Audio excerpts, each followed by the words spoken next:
मे नश्यतां पामृणो मे स्वाहा।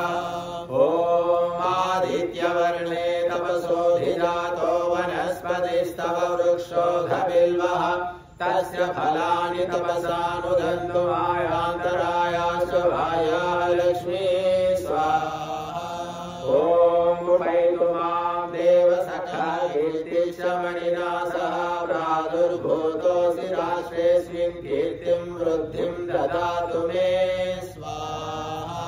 ॐ शुद्धिपासामलाजेषा लक्ष्मीर्नाशयाम्यहं भूतिमसमृद्धिं च सर्वां निर्नुदमे गृहा स्वाहा।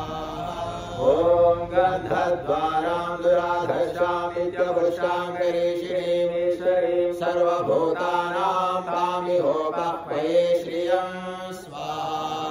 ॐ मनसा काममाकोतिं वाच सत्यमशीमहि पशूनां लोकमन्यस्यामहि श्रीः श्रेतां यशः